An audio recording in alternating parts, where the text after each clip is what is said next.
gandang dagat oh. Puti. Ayun oh. Check natin mabuti. Nagbe-blur yung camera. Kulay puti siya na may batik sa likod. Yan, nagronda ng isang oras yung mga jet fighter natin. Time check, 10:13 AM. Pagbalik, may dagat, dalawa singsing. Kunan natin mabuti yun oh. Oh, kanino kaya to? Yan, mga tropa, baka sa inyo to. Ayan oh, hingal. Ayan, galing sa kawalan. Binitbit sa Regingan. Dagat, white top. Ayan oh, dalawa singsing. Hingal na hingal. Papasukin na muna natin itong mga jet fighter natin. Baka pumasok din siya. Yan na sila, grabe mga tropa. Check natin sila, yan oh. Pasukan na sila, tiinom ng Tolomes probiotic sa tubig ng baterya. Yan na sila oh. Oh, oh. Partida, nagtai pa yung mga yan. Ayan, mukhang na-adeno sila nung photo recording natin sa PHA nung linggo. Ayan oh. Pero binaliwala nila, malalakas yung katawan nila ngayon. Hindi ko pa sila ina-antibiotic kasi napansin ko nagse-self-healing yung katawan nila. Ayan oh, grabing yan. Kasi nung kahapon at nung isang araw ay mga nagsusuka-suka sa kanila. Tapos ayaw rumonda. Biglang nagulat na lang ako, nag-self-healing, nagkusa gumaling. Dati-rati pagka ganun, ina-antibiotic na, rekta kasi nga lukot ang ibon at ayaw kumain ngayon. Kusa gumagaling, kusa tumutuka. Hindi ko alam kung bakit, dahil siguro maganda yung mga pakiramdam nila. Dahil yan syempre sa Tolomes probiotic na binibigay natin sa kanila. Tapos yung patukan nilang Racer Mix ni Wingmaster.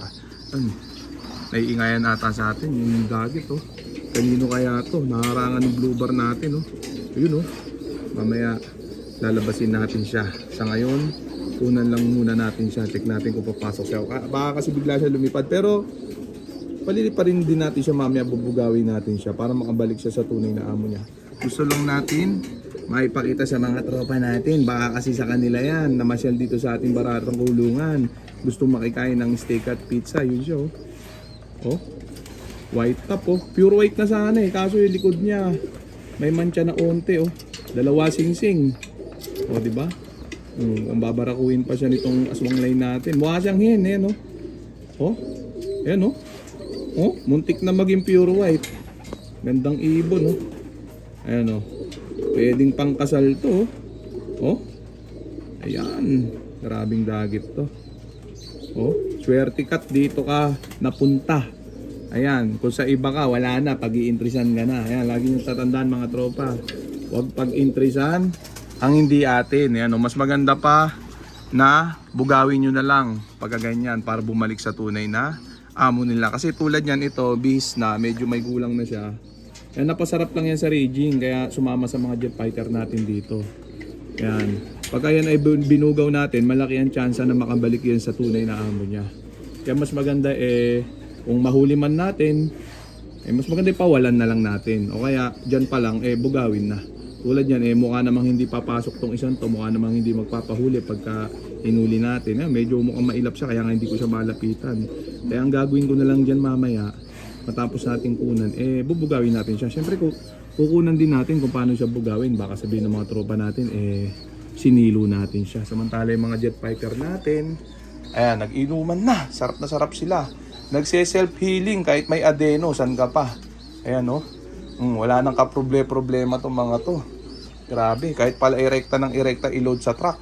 Kahit mahawa ng kahit anong sakit, kusa magse-self-healing. Biruin yung adenovirus, yung sumusuka tapos nagtatae, ayaw matunawan, ayaw kumain. Nagkusa, kahit walang antibiotic, nagkusa gumaling, self-healing. Yan, ang lupit. Mukhang malalakas talaga mga pangangatawan ng mga to. Ayan oh. Oh, ha? Yung iba dyan, paisa-isa pa, may nakita pang paisa-isa na sumusuka. Pero kumakain naman sila trumoronda. Pero infected pa rin sila.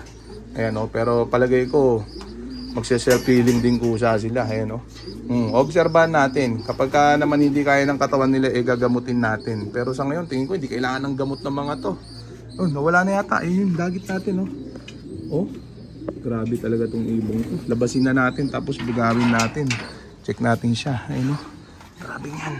Dahan-dahan lang. Ayun o. Dito natin makikita ang tunay na ganda niya. Ayun o. Grabe.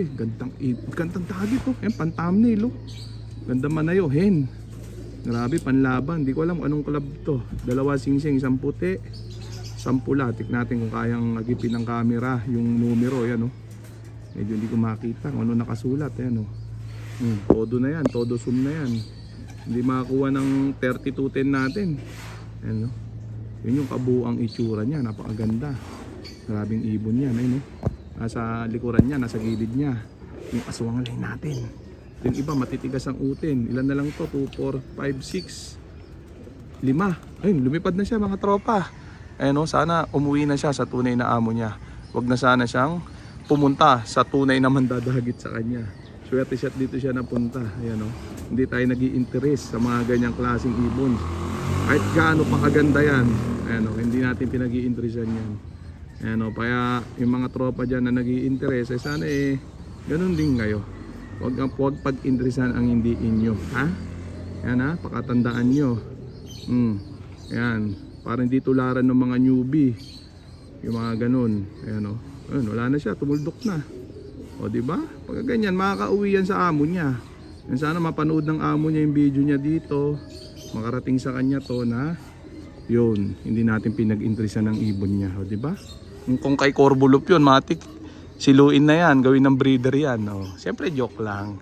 Ayan ha. So ayan na mga tropa. Ayan na muna natin yung mga jet fighter natin dyan. At yung dagit wala na. Hindi ko nakinat to. Itong video to, dinre-diretso ko. Kasi nga, baka sabihin in-edit yung dagit. Ayan, walang cut yan. Pinawalan, binugaw natin yung dagit. Ayan o. Grabe. Check na muna natin yung mga jet fighter natin din Ayan na sila. Ayan. Habang hindi pa tapos ng vlog natin, baka sakali bumalik pa yung dagit dito. Pero palagi ko hindi na babalik yun, nautal pa. Yan na sila oh. Parang mga sundalo talaga. Partida, nagka-adeno pa nung photo recording. Nung ban assignment, nakaligtas sila sa adeno. Nung photo recording, di sila nakaligtas. Talagang mga nagsukaan sila. Pero kumakain sila. Medyo umina lang konting kain, pero bumalik agad yung appetite nila, lumakas uli. And grabe, nagse-self-healing yung mga jet fighter natin kahit walang antibiotic. Yan, sa tulong lang yun, syempre, ng Tulomes probiotic na binibigay natin sa kanila. And grabe, syempre, siguro na rin dun sa Pacer Mix ni Wingmaster, sama-sama na yan. Tapos yung ginagawa natin sa kanila, yung araw-araw raging, rain or shine, umaga hapon. Yan, nagsama-sama na lumakas yung mga pangangatawan nila. Kaya tuwing magkakasakit sila, mahahawa sila, ayan, nalalabanan kusa nung immune system nila, yung sakit. Ayan na, grabe. Bro nyo, hindi na kailangan ng antibiotic. Sobrang menos na naman itong bagong sistema natin. Lupit. Ayan o, first time ko magkaroon ng adeno sa loob ko na hindi na in-antibiotic. Kusa gumaling, sangka pa. So okay na siguro yan mga tropa. So dito ko na muna tatapusin itong video na to. Shoutout sa may hinang nila na. Okay na ha.